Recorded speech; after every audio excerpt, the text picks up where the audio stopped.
ओम शांति। आज 3 फरवरी 2021 के माँ बाप के बाबा ने कहा, मीठे बच्चे, सबको यही पैगाम दो कि बाप का फरमान है, इस पुरुषोत्तम संगम युग पर पवित्र बनो तो सतयुग का वर्षा मिल जाएगा। प्रश्न है, कौन सा सस्ता सौदा सबको बतलाओ। उत्तर है, इस अंतिम जन्म में बाप के डायरेक्शन पर चल पवित्र बनो तो 21 जन्मों के लिए विश्व की बादशाही मिल जाएगी। यह बहुत सस्ता सौदा है। सदा यही सौदा करना तुम सबको सिखलाओ। बोलो, अब शिव बाबा को याद कर पवित्र बनो तो पवित्र दुनिया का मालिक बनेंगे। ओम शांति।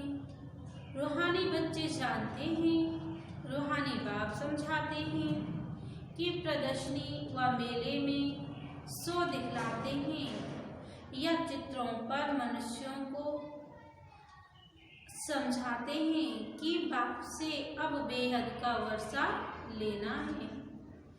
कौन सा वर्षा? मनुष्य से देवता बनने का अथवा बेहद के बाप से आधा कल के लिए स्वर्ग का राज्य कैसे लेना है, ये समझाने का है। बाप सौदागर तो है ही, उनसे ये सौदा करना है। यह तो मनुष्य जानते हैं कि देवी देवताएं पवित्र रहते हैं।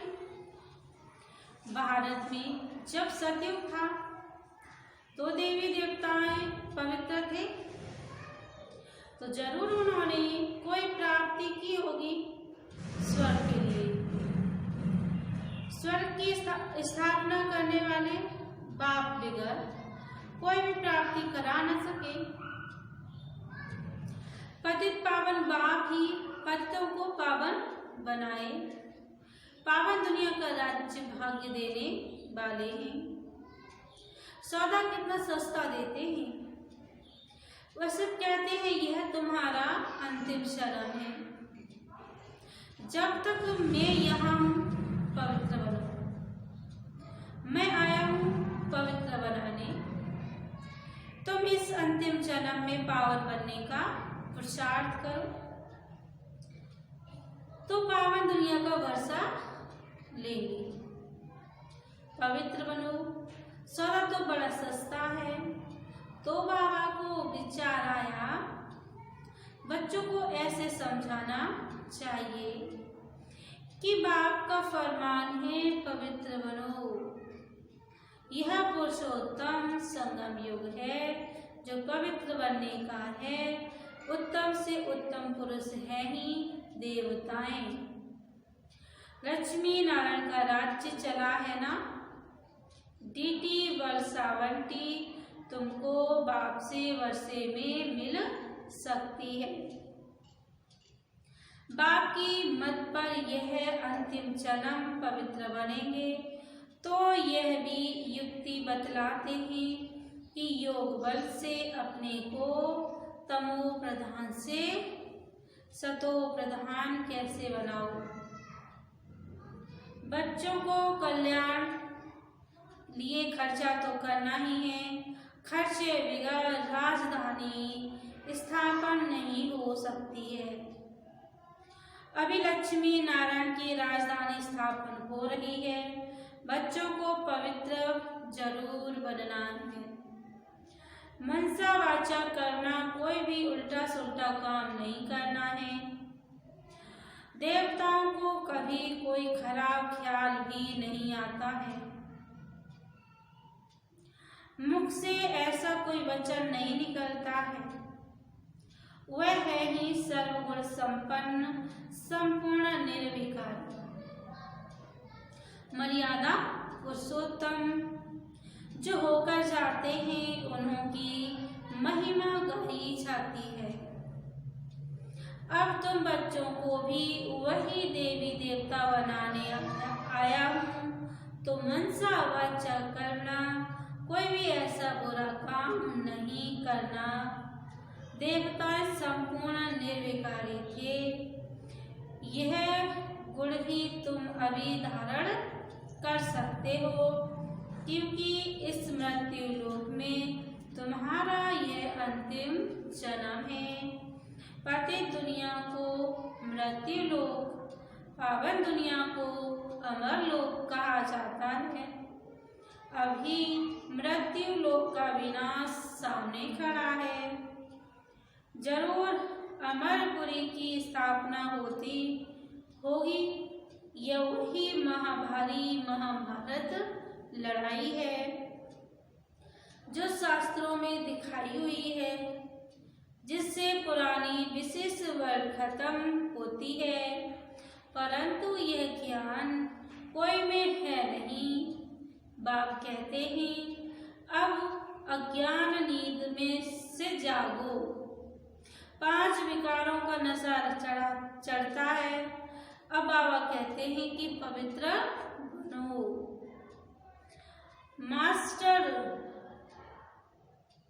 मास्टर गॉड तो बनेंगे ना। लक्ष्मी नारायण को ही गॉड गॉडेस कहते हैं ना, अर्थात गॉड द्वारा यह वर्षा पाया है। अभी तो भारत पतित है। मनसा वाचा करना, ऐसे कर्तव्य चलते हैं। कोई भी बात पहले बुद्धि में आती है फिर मुख से निकलती है। करना में आने से वह विकर्म बन जाता है। बाप कहते हैं वह कोई विकर्म होता नहीं है। यहाँ विकर्म होते हैं क्योंकि रावण का राज्य है। अब बाप कहते हैं बाकी जो आयु है पवित्र बनो। प्रतिज्ञा करनी है पवित्र बन और फिर मेरे साथ बुद्धि का योग भी लगाना है, जिससे तुम्हारे जन्म जन्मांतर के पाप भी कट जाएं। तभी तुम 21 जन्म के लिए स्वर्ग के मालिक बने। बाप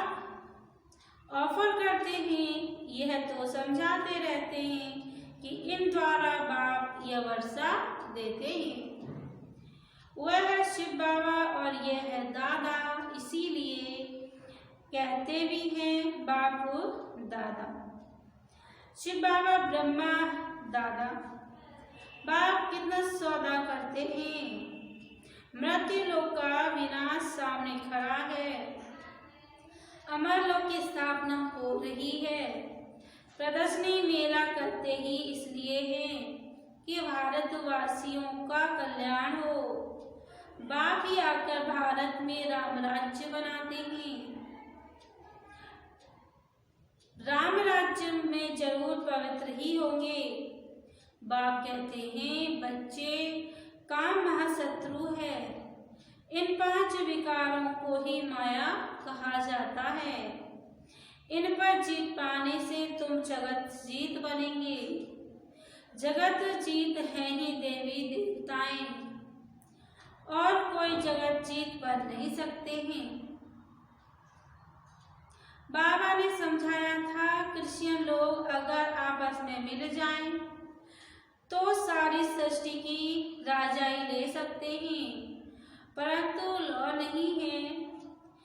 यह वंश है ही पुरानी दुनिया को खत्म करने के लिए। कल्प कल्प ऐसे नई दुनिया से पुरानी और पुरानी दुनिया से नई होती है। नई दुनिया में है ही ईश्वरीय राज्य, जिसको राम राज्य कहा जाता है। ईश्वर को न जानने के कारण ऐसे ही राम राम जपते रहते हैं। तो तुम बच्चों के अंदर में ये बातें धारण होनी चाहिए। बराबर हम 84 जन्मों में सतो प्रधान से तमो प्रधान बने हैं, अब फिर सतो प्रधान जरूर बनना है। शिव बाबा का डायरेक्शन है, अब उस पर चलेंगे तो 21 जन्म के लिए पवित्र दुनिया में ऊंच पद पाएंगे। अब चाहे प्रसाद करें या ना करें, चाहे तो याद में रहें, औरों को रास्ता बताएं, और चाहे न बताएं। प्रदर्शनियों द्वारा बच्चे बहुतों को रास्ता बता रहे हैं। अपना भी कल्याण करना है। सौदा बड़ा सस्ता है। सिर्फ यह अंतिम जन्म पवित्र रहने से, शिव बाबा की याद में रहने से तुम तमो प्रधान से सतो प्रधान बन जाएंगे। कितना सस्ता सौदा है, जीवन ही पलट जाता है। ऐसे ऐसे विचार करना चाहिए। बाबा के पास समाचार आते हैं। राखी बांधने गए तो कोई ने कहा इस समय जबकि तमो प्रधान दुनिया है, इसमें पवित्र रहना है। यह तो असंभव है। उन विचारों को पता नहीं पड़ता कि अभी संगम युग है। बाप ही पवित्र बनाते हैं। इन्हों का मददगार परम पिता परमात्मा है। उनको यह पता ही नहीं कि यहाँ भीति बहुत भारी है। पवित्र बनने से पवित्र दुनिया का मालिक बनना होता है। बाप कहते हैं इन माया रूपी 5 विकारों पर जीत पाने से तुम जगत जीत बनेंगे। माया जीत जगत जीत, यह है योग बल से माया को जीतने की बात। परमपिता परमात्मा ही आकर रूहों को समझाते हैं कि मुझे याद करो तो खाद निकल जाएगी। तुम सतो प्रधान दुनिया के मालिक बन जाएंगे। बाप वर्षा देते हैं संगम पर। सबसे उत्तम पुरुष ये लक्ष्मी नारायण थे। उन्हों को ही मर्यादा पुरुषोत्तम देवी देवता धर्म वाला कहा जाता है। समझाया तो बहुत अच्छी रीति जाता है, परंतु कभी कभी ये पॉइंट्स भूल जाती हैं। फिर बाद में विचार आता है भाषण में यह पॉइंट्स नहीं समझाऊंगी। समझाने की पॉइंट तो बहुत है ना। ऐसे होता है वकील लोग भी कोई कोई पॉइंट भूल जाते हैं, फिर जब वो पॉइंट बाद में याद आती है तो फिर लड़ते हैं।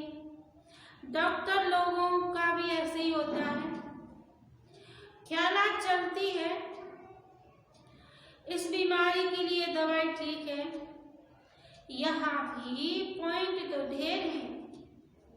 बाबा कहते हैं आज तुमको वही पॉइंट समझाता हूँ, परंतु समझने वाले हैं सब पतित कहते भी हैं हे पतित पावन आओ। फिर किसको कहो कि तो बिगड़ जाएंगे। ईश्वर के सामने सच कहते हैं हे पतित पावन आओ, आकर हमको पावन बनाओ। ईश्वर को भूल जाते तो फिर झूठ कह देते हैं। इसलिए बड़ा युक्ति से समझाना है, जो सर्प भी मरे और लाठी भी ना टूटे। बाप कहते हैं चूहे से गुड़ उठाओ। चूहा काटता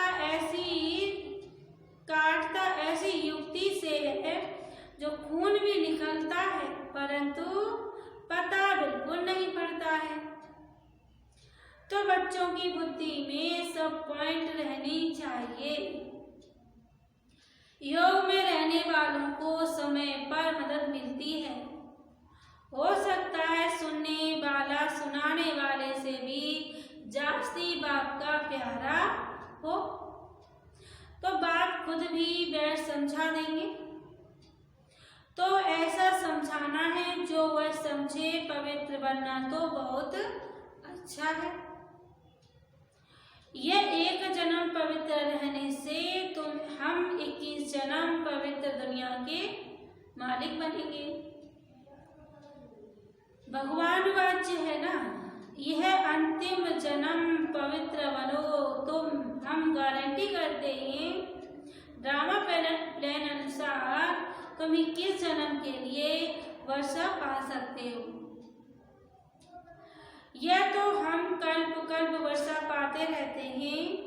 सर्विस का जिनको शौक होगा वह तो समझेंगे कि हम जाकर समझा दें, भागना पड़ेगा। बाप तो है ज्ञान का सागर, वह कितनी ज्ञान की वर्षा करते रहते हैं। जिनकी आत्मा पवित्र है तो धारणा भी होती है, अपना नाम बाला कर दिखलाते हैं। प्रदर्शनी मेले से पता पड़ सकता है कौन कैसी सर्विस करते हैं। टीचर्स को जांच करनी चाहिए कि कौन कैसे समझाते हैं। बहुत करके लक्ष्मी नारायण व सीढ़ी के चित्र पर समझाना अच्छा है। योग बल से फिर ऐसे लक्ष्मी नारायण बनते हैं। लक्ष्मी नारायण सो आदिदेव आदि देवी। चतुर्भुज में लक्ष्मी नारायण दोनों आ जाते हैं। दो भुजाएं लक्ष्मी की तो दो नारायण की हैं। यह भी भारतवासी नहीं जानते हैं महालक्ष्मी की 4 भुजाएं।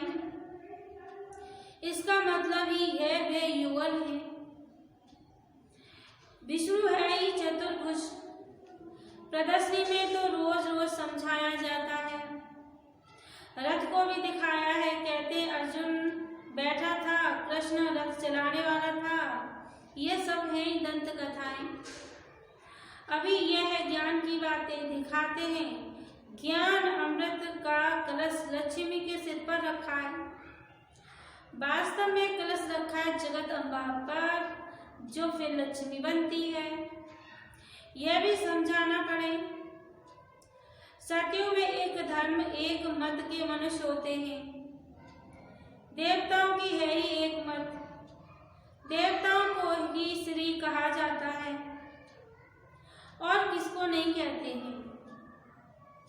तो बाबा को ख्याल चल रहा था कि समझाने के लिए अक्षर थोड़े हों। इस अंतिम जन्म में 5 विकारों पर जीत पाने से तुम राम राज्य के मालिक बनेंगे। यह तो सस्ता सौदा है। बाप आकर अविनाशी ज्ञान रत्नों का दान देते हैं। बाप है ज्ञान का सागर, वही ज्ञान रत्न देते हैं। इंद्र सभा में कोई सवज परी हुई, कोई पुखराज परी हुई है तो सब मदद करने वाले ना। जवाहरात में किस्म किस्म के होते हैं ना, इसलिए 9 ही रत्न दिखलाए हुए हैं।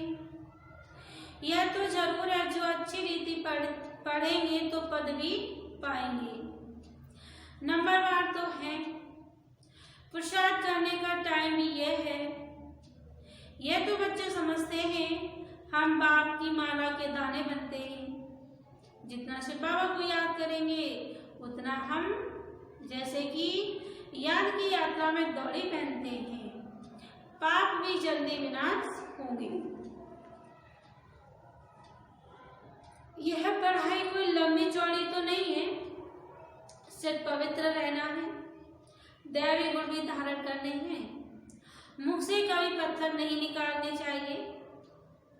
पत्थर फेंकने वाले पत्थर बुद्धि ही बनेंगे।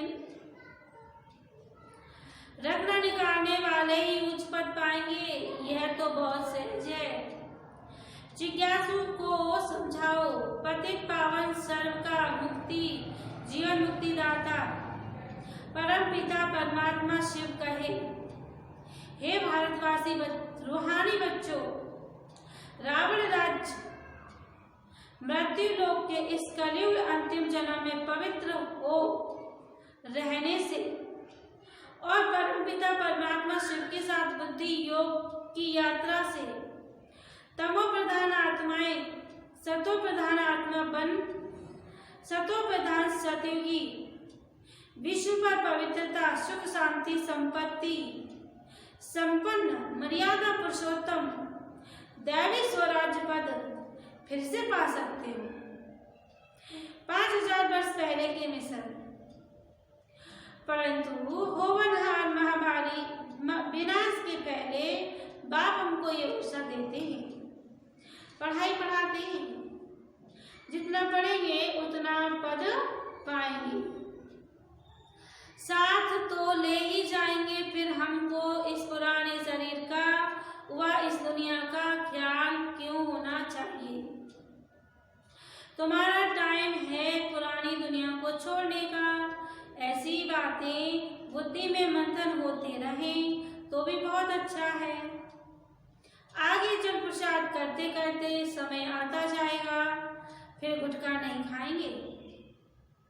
देखेंगे दुनिया भी आज थोड़े टाइम पर रही है तो बुद्धियों लगाना चाहिए। सर्विस करने से मदद भी मिलेगी। जितना किसी को सुख का रास्ता बताएंगे उतना खुशी रहेगी। पुरुषार्थ भी चलता है, तकदीर दिखलाई पड़ती है। बाप तो तदबीर दिखलाते हैं, कोई उस पर लग पड़ते हैं, कोई नहीं लगते हैं। तुम जानते हो करोड़पति पदमपति सब ऐसे ही खत्म हो जाएंगे। अच्छा, धारणा के लिए मुख्य सार है। पहली पॉइंट, उच्च पद पाने के लिए मुख से सदैव रत्न निकालने हैं, पत्थर नहीं। मनसा वाचा करना, ऐसे कर्म करने हैं जो मर्यादा पुरुषोत्तम बनाने वाले हों। दूसरी पॉइंट, इस अंतिम जन्म में पवित्र बनने की प्रतिज्ञा करनी है। पवित्र बनने की ही युक्ति सबको सुनानी है। आज का वरदान है, सदा कल्याणकारी भावना द्वारा गुणग्राही बनने वाले अचल अडोल भव। अपनी स्थिति अचल अडोल बनाने के लिए सदा गुणग्राही बनो।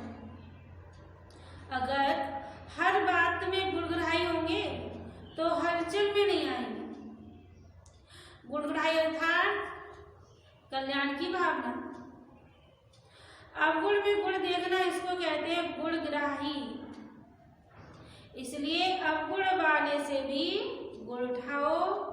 जैसे वह अवगुण में दृढ़ है, ऐसे आप गुण में दृढ़ रहो। गुण का ग्राहक बनो, अवगुण का नहीं। स्लोगन है, सब अपना सब कुछ बाप को अर्पण कर, सदा हल्के रहने वाले ही फरिश्ते हैं। अपना सब कुछ बाप को अर्पण कर, सदा हल्के रहने वाले ही फरिश्ते हैं। ओम शांति।